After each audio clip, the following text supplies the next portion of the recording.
Ahora deseo hacer algo inusual en esta noche. Voy a tratar de cubrir de una forma rápida este capítulo 8 de Romanos. Y voy a empezar acá, antes que empecemos con todo el capítulo, voy a empezar en el versículo 31. ¿Qué pues diremos a esto? Si Dios es por nosotros, ¿quién contra nosotros? Y notarás que hay una palabra sí acá en el versículo. Si Dios es por nosotros. Y una de las tragedias del pensamiento del ser humano es que si la gente cree en Dios, muchos de ellos asumen que el universalismo es verdad. Eso significa que todas las personas un día irán al cielo, que todos serán recibidos por Dios. Pero, ¿en qué se basan para pensar esto? Bueno, son simplemente suposiciones personales, porque no hay bases bíblicas. No hay nada que se diga acerca de esto en la Biblia. Si tú piensas acerca de Dios como un ser viviente, no puede ser verdad que Dios recibe a todos. Si Dios es por nosotros, puede ser que también Él esté en contra de nosotros. Entonces, ¿está a favor nuestro o en contra nuestra? La idea de que Dios recibirá a todos está basada en una idea muy extraña acerca de Dios.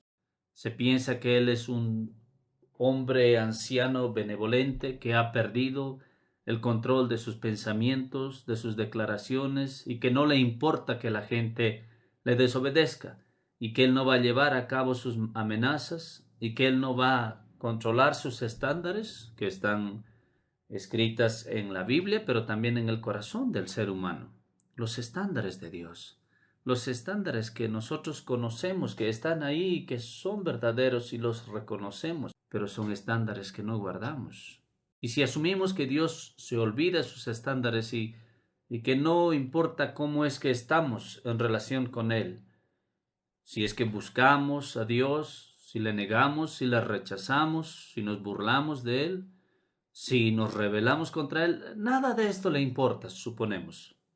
Él es simple una persona anciana que ha perdido los principios que una vez tenía.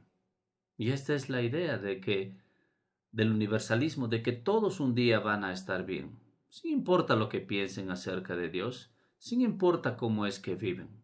Pero la respuesta de la Biblia nos responde con si Dios es por nosotros, entonces Dios está a favor de algunos, pero también está en contra de otros. Tienes que asegurarte de tu relación con Dios y tienes que asegurarte de conocer la actitud de Dios para contigo. Y la única fuente de información con autoridad acerca de la mente de Dios es la Biblia, la revelación de Dios. Y este capítulo de Romanos, este capítulo 8 nos habla acerca de esto. En la Biblia tú lees acerca de los divinos, de los atributos divinos, de las características o del carácter de Dios, podríamos decirlo de esta forma. Tú sabes que Él es un Dios todopoderoso, omnipotente. Él es un ser divino, tiene una esencia divina, Él es eterno y es inmenso, es infinito. ¿Sabes que Dios es un Dios de conocimiento infinito, de sabiduría infinita? Y estas cosas se nos enseñan en la Escritura. Entonces Dios nos da información acerca de su identidad, de su ser, y está proclamado esto a lo largo de la Biblia de una forma consistente, sin contradicción, de principio a fin. En la Biblia dice que Dios tiene jurisdicción soberana sobre todo. Él es puro, Él es santo, Él es justo y Él va a castigar el pecado. Y también leemos desde el principio de la Biblia que desde el primer pecado del primer hombre y de la primera mujer, debido a eso ellos murieron espiritualmente y en su tiempo morirían también físicamente. Entonces sabemos que Él es un Dios de justicia, un Dios que no cambia, es inmutable. Él no puede cambiar, por supuesto que no puede cambiar, porque si Él es perfecto en todo sentido, como la Biblia nos enseña, entonces si Él cambiara, sería porque Él ¿Es menos perfecto que antes o será menos perfecto que lo que después será? Entonces su ser perfecto y su ser divino demanda que Él sea incambiable. Sus estándares no cambian, su verdad nunca cambia, sus juicios nunca cambian. El Dios Todopoderoso es aquel en el cual nosotros podemos confiar, es el cual nos puede dar información verdadera acerca de nosotros y de todo.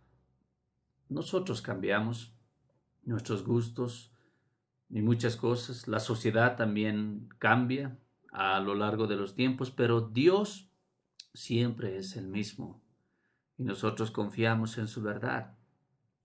El versículo 31, ¿qué pues diremos a esto? Si Dios es por nosotros o con nosotros, aprobándonos, si Él nos ha recibido, entonces, ¿quién podría estar en contra de nosotros?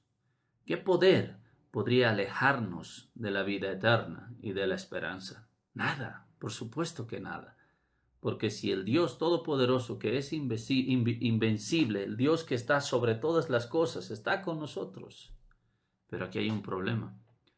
Si Dios es perfectamente justo, y quiero decir esto brevemente, y quiero avanzar, pero si Dios es perfectamente justo y es santo, y nosotros hemos roto sus mandamientos, y nosotros somos pecadores y somos pecadores por naturaleza y por acción y en pensamiento. Nuestro estado es pecaminoso, nuestros corazones son pecaminosos, somos orgullosos, somos todas estas cosas y muy al margen de las cosas que hacemos. Entonces, ¿cómo es que nosotros podríamos tener una relación con el Dios Santo que es perfectamente justo? Es imposible que Dios simplemente nos perdone sin contradecir su carácter santo y puro y lo que Él nos ha enseñado.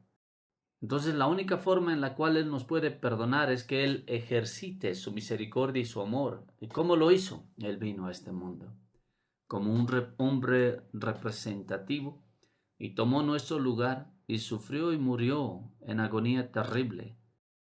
A medida de que Dios el Padre derramó sobre Dios el Hijo, quien vino a este mundo, sobre él derramó el castigo que nosotros nos merecemos debido a nuestro pecado. Entonces nuestro pecado sería expiado, quitado, y Dios Hijo Jesucristo soportaría tal castigo. Y de esa forma Dios el Padre podría perdonar siempre y cuando castigue nuestro pecado. En el Salmo 144 el salmista dice, la misericordia y la verdad se han juntado. Y esta es una descripción de lo que Cristo Jesús, Dios el Hijo, hizo en su obra expiatoria en la cruz del Calvario.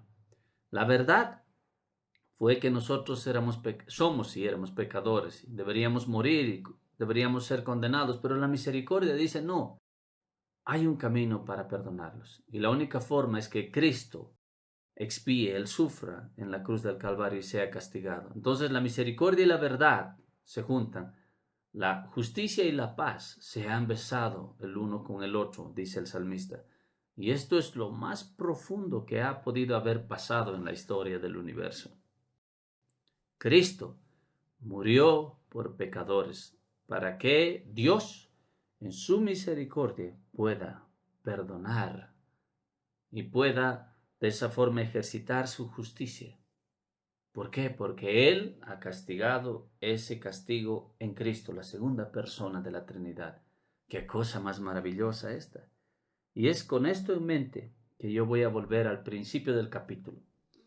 Entonces, empecemos con el primer versículo, donde el apóstol Pablo dice, y tú lo lees esto a la luz de lo que acabamos de decir, versículo 1 de Romanos capítulo 8. Ahora pues no hay ninguna condenación para los que están en Cristo Jesús, aquellos que se han arrepentido de su pecado y han confiado en Él como su único Salvador y han entregado sus vidas a Él, a Cristo Jesús. Entonces para ellos no hay condenación.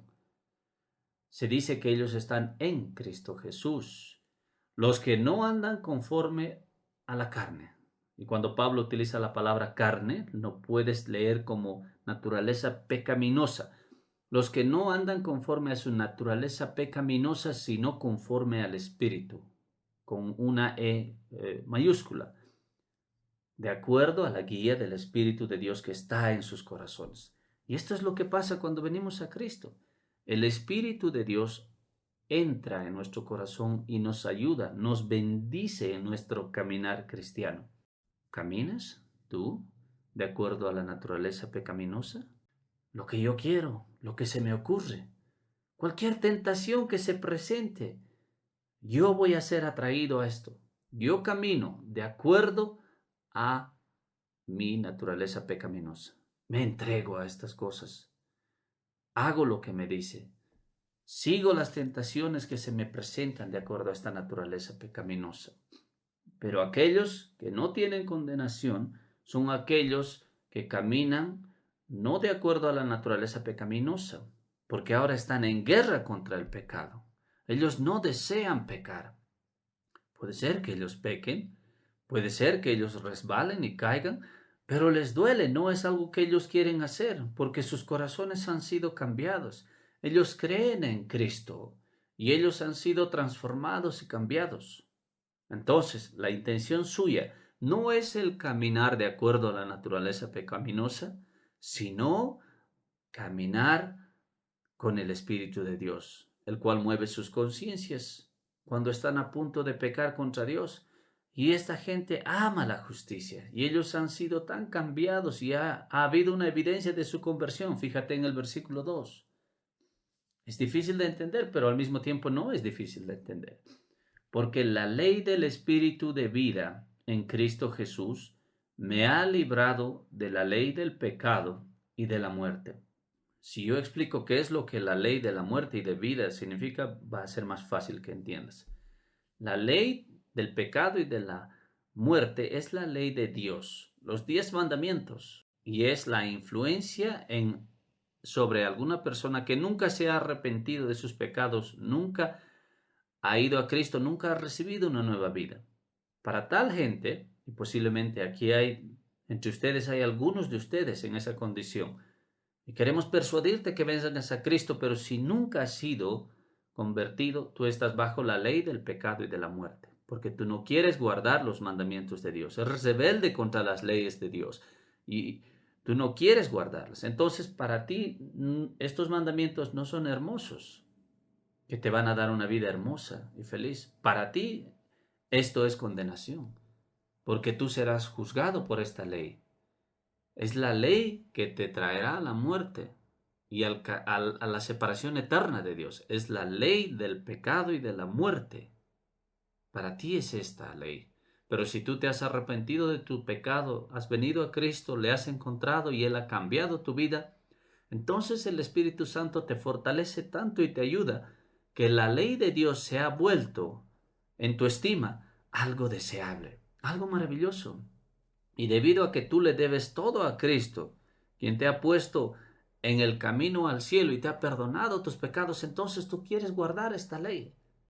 No lo haces perfectamente, pero esa es tu intención, tu meta. Entonces, para ti, lo que antes era la ley del pecado y la muerte que te condenaba, ahora se ha vuelto la ley del Espíritu de vida en Cristo Jesús.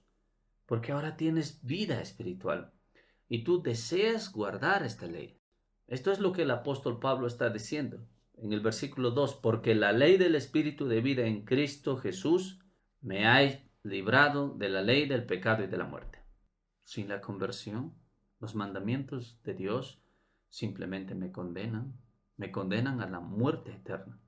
Luego el versículo 3, porque lo que era imposible para la ley del pecado y de la muerte, la ley de los mandamientos, como aparecen a las personas que son inconversas, por cuanto era débil por la carne, es una ley hermosa. Pero la letra de la ley no tiene fortaleza, es débil, porque dice no harás, no harás, no harás.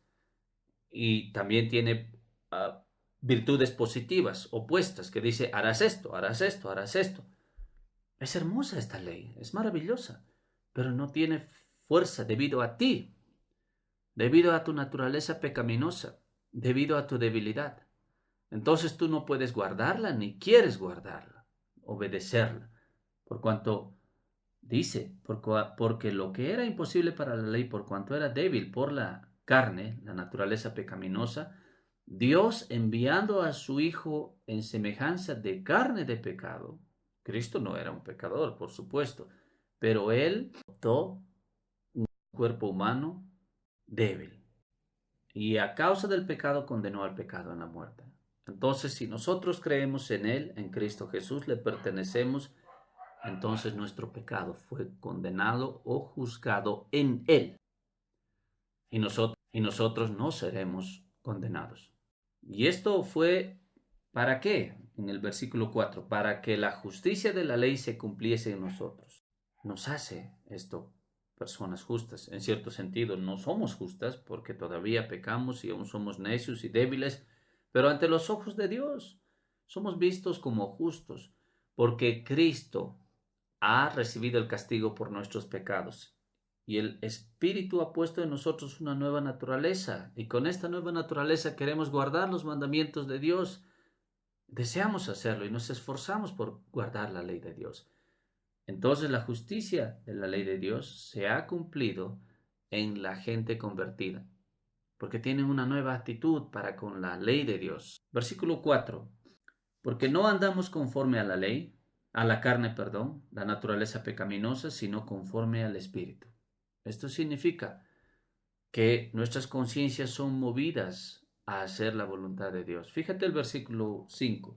Porque los que son de la carne piensan en las cosas de la carne. Esta es tu vida, las cosas que quiere tu carne, tu naturaleza humana. Pero los que son del Espíritu, en las cosas del Espíritu piensan, viven para Dios y desean agradarle. Y esta es una evidencia de que ellos han sido convertidos. Fíjate el versículo 6, porque el ocuparse de la carne, el estar ocupado en las cosas de la carne y de la naturaleza humana es muerte, dice, lleva a la condenación, al juicio. Pero el ocuparse del Espíritu, el desear, el agradar a Dios, es vida y paz. Pero nosotros esto no lo merecemos por nosotros mismos, porque Cristo soportó el castigo de nuestros pecados. Entonces, en la conversión, Él nos hace aceptos ante Dios y nosotros queremos agradarle. Y esta es una señal de que nosotros estamos en la paz y en la vida. Versículo 7. Por cuanto los designios de la carne, la humanidad nuestra que solo está interesada en las cosas carnales, son enemistad contra Dios, hostiles, no quieren conocerle, porque la carne, la mentalidad inconversa, no se sujeta a la ley de Dios, ni tampoco pueden. Si no fuera la Escritura Santa, la Biblia, tú dudarías de estas palabras, porque dice, porque no se sujetan a la ley de Dios, ni tampoco pueden.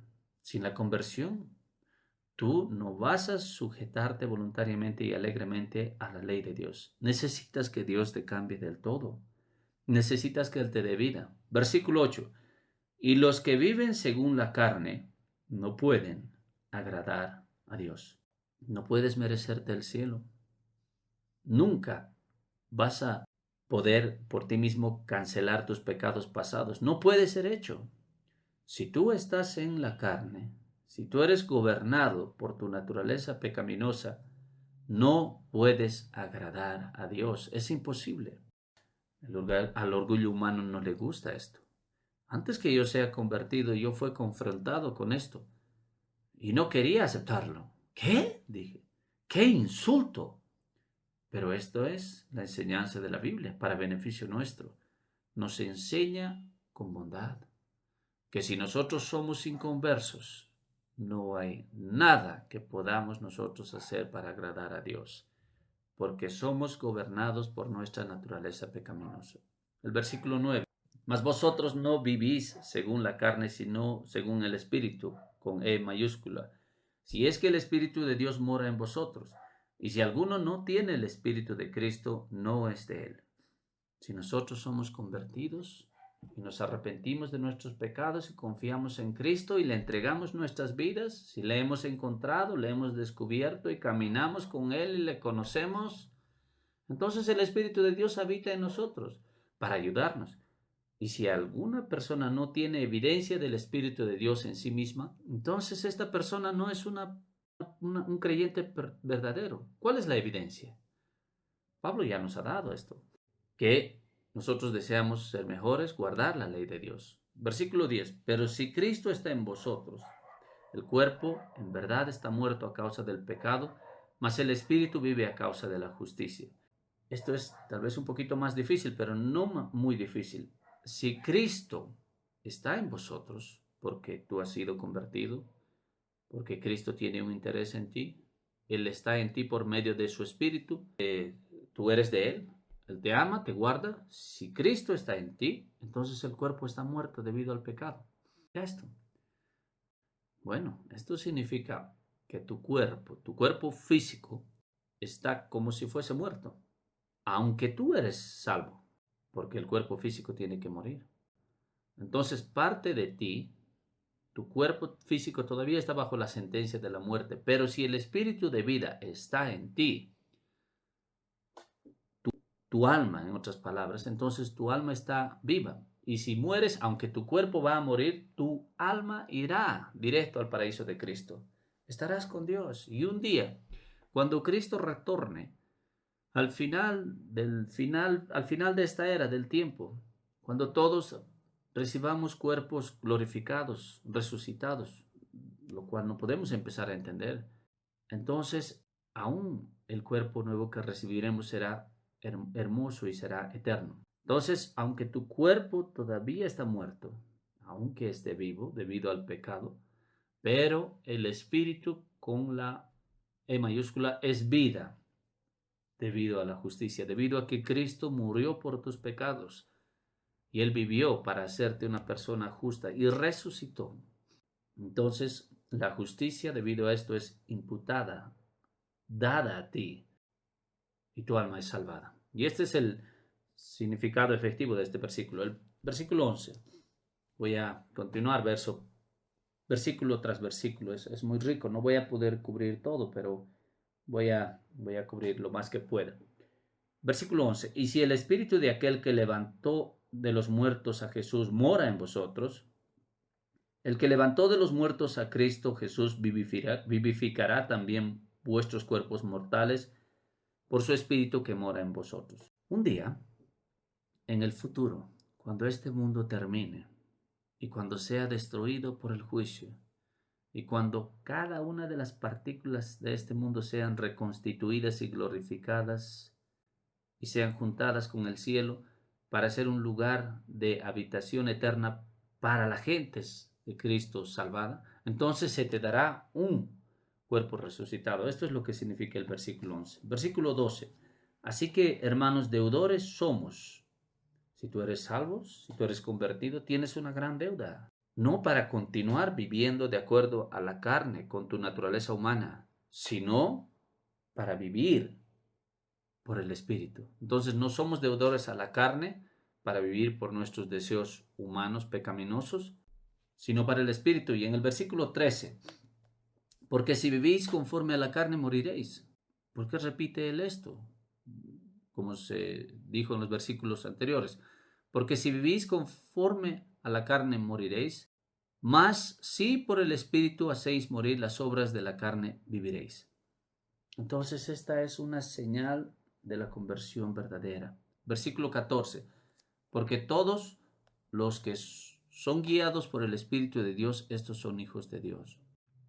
Pues no habéis recibido el espíritu de esclavitud, el espíritu con la minúscula, el espíritu de la esclavitud es la disposición que el ser humano tiene para pecar contra Dios. No has recibido este espíritu que te hace temer de qué es lo que pasará cuando tú mueras, si no has recibido el espíritu con E mayúscula de adopción, el Espíritu Santo por el cual clamamos a Abba Padre. Este es otro punto. Cuando fuiste convertido, si es que eres convertido y Dios cambió tu vida, tú sabes que eres convertido y vienes a Dios en oración y te diriges a Él de una forma natural, como tu Padre. Él ha puesto un sentido de paternalidad, que tú sabes que eres su hijo. Y oras con facilidad, con reverencia también, y le clamas, y le dices, Abba Padre, como dice en la Biblia. El Espíritu entonces mismo da testimonio a nuestro espíritu de que somos hijos de Dios. Entonces tú sientes que has sido adoptado, que eres un hijo de Dios, que tú le perteneces a Él, que tú caminas con Cristo Jesús y puedes orarle y Él escuchará tus oraciones. Versículo 17. Y si hijos, también herederos. ¿Entiendes el razonamiento? Es fácil. Si tú eres un hijo de una familia noble, por ejemplo, un día heredarás la casa y las riquezas de la familia. Si tú eres un hijo de Dios, un día tú heredarás las riquezas espirituales en la gloria, en el cielo.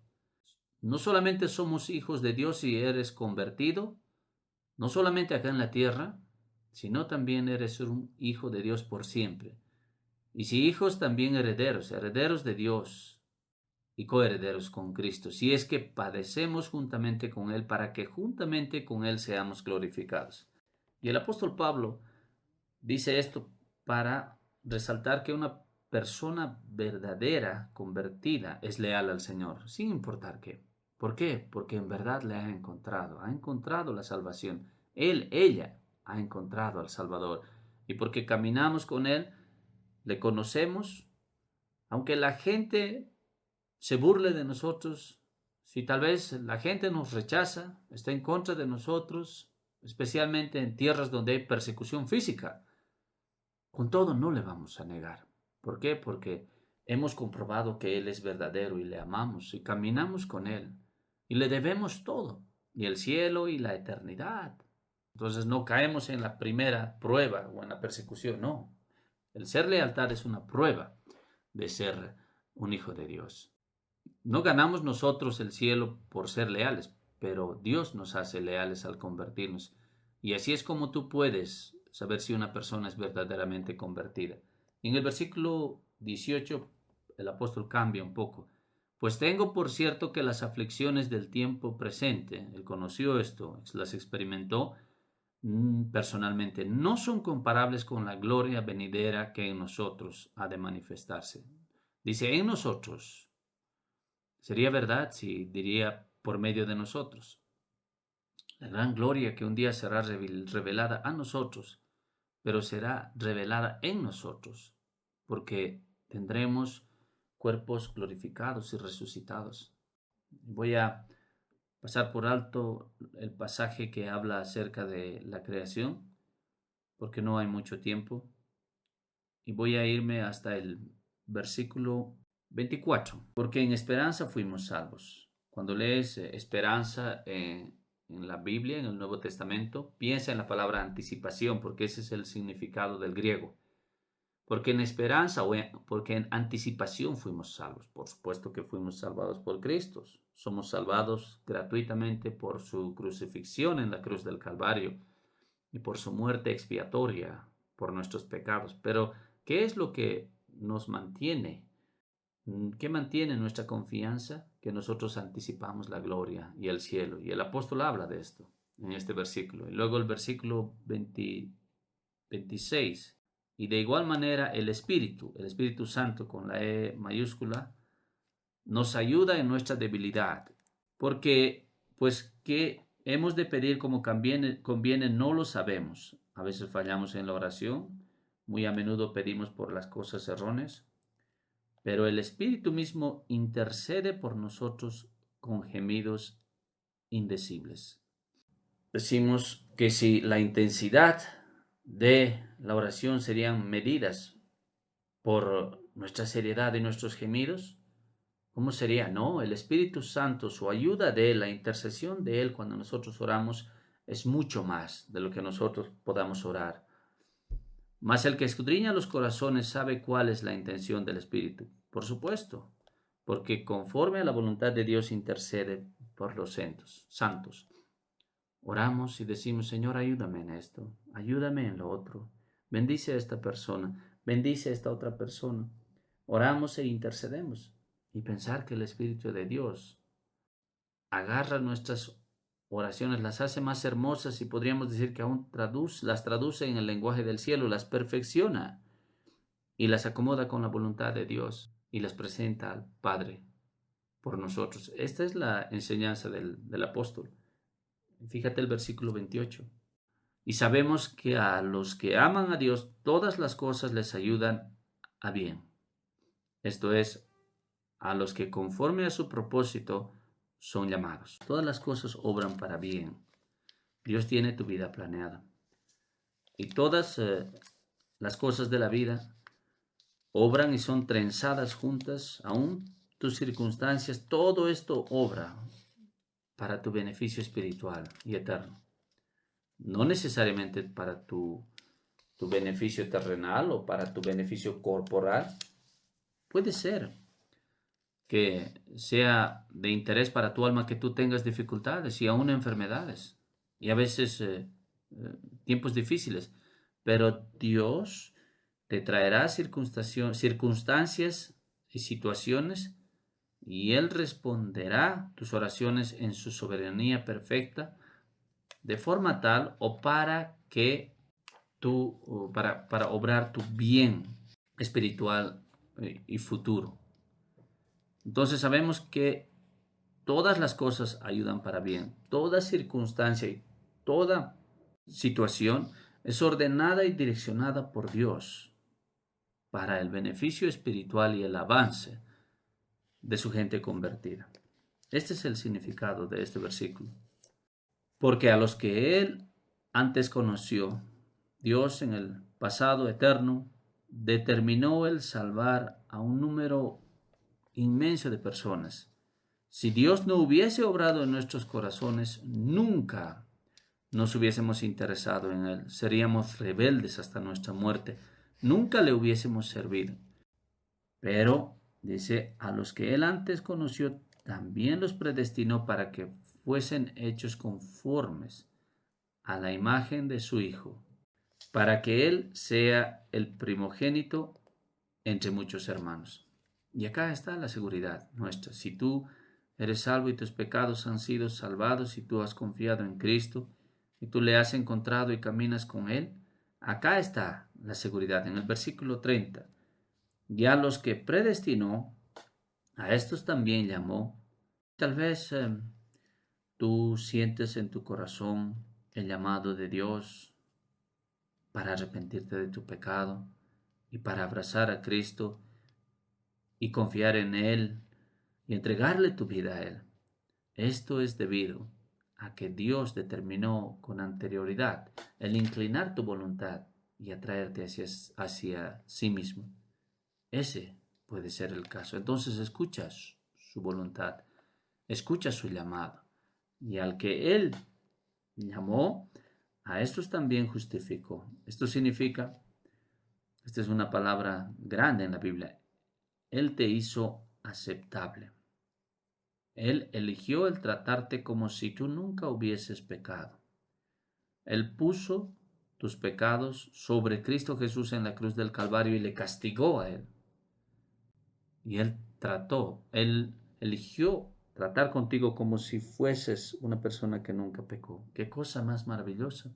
Y también Él decidió galardonarte con la gloria celestial, como si tú lo merecieras.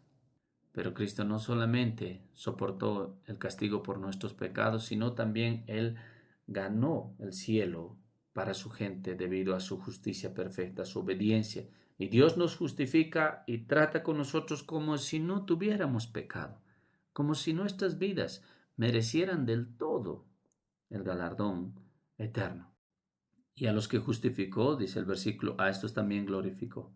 Está en el tiempo pasado.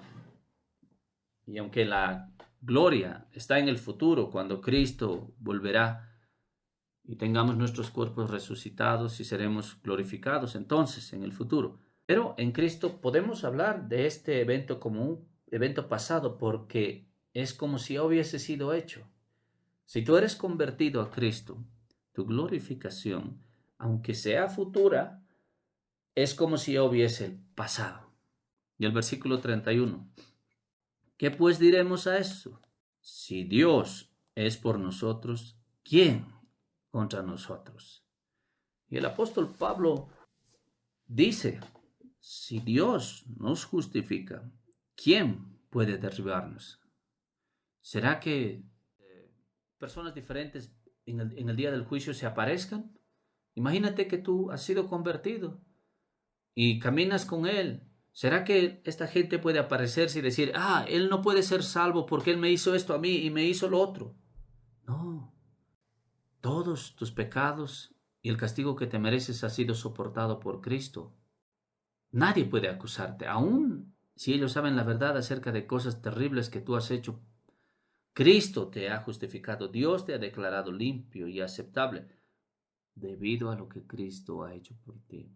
Y luego los versículos para culminar. Perdona que tengo que decirlo, pero no tengo más tiempo que para ver el versículo 37. Antes en todas estas cosas somos más que vencedores por medio del que nos amó. No importa que sea tribulaciones, persecuciones, enfermedades. Somos más que vencedores. Somos más. En el original podríamos decir somos super vencedores. Traduciendo del griego. Somos más que vencedores de la muerte por medio de aquel que nos amó. Por lo cual estoy seguro, convencido, dice Pablo, de que ni la muerte ni la vida, si tú mueres vas a ir al cielo, si tú tienes vida eterna, si tú tienes vida espiritual, nada te impida que tú puedas caminar con Él. Ni la vida, ni ángeles, ni principados, ni potestades, ni circunstancias presentes, ni futuras, ni lo alto, ni lo profundo, ninguna otra criatura, nada podrá separarnos del amor de Dios que es en Cristo Jesús nuestro Señor. Y eso debido a que si Cristo murió por ti, si Cristo te ha cambiado tu vida, si Él te ha hecho nacer de nuevo, si el Espíritu Santo está en ti, si Dios ha hecho tanto por ti, entonces Él no te va a dejar y nada puede separarte de su amor. Es imposible. Entonces voy a culminar con el versículo con el cual empecé.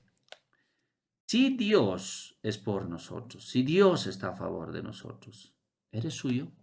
¿Eres de Dios? ¿Está Dios a favor tuyo? ¿Te has recibido? ¿Le has comprobado? ¿Has confiado en Cristo Jesús? ¿Te has arrepentido de tus pecados? ¿Te has entregado a Él? Si Dios es por nosotros, entonces todas estas bendiciones son tuyas y son tuyas por siempre. Oremos juntos. Oh Dios, Padre Celestial misericordioso nuestro, mueve nuestros corazones. Ayúdanos, Señor, a ver nuestra necesidad y a poder buscar al único Salvador. Da arrepentimiento y fe. Oh Señor, obra en cada corazón, oramos. Y bendícenos y guárdanos. Guárdanos cercanos a ti, pues te pedimos estas cosas en el nombre de nuestro Salvador y por Él. Amén.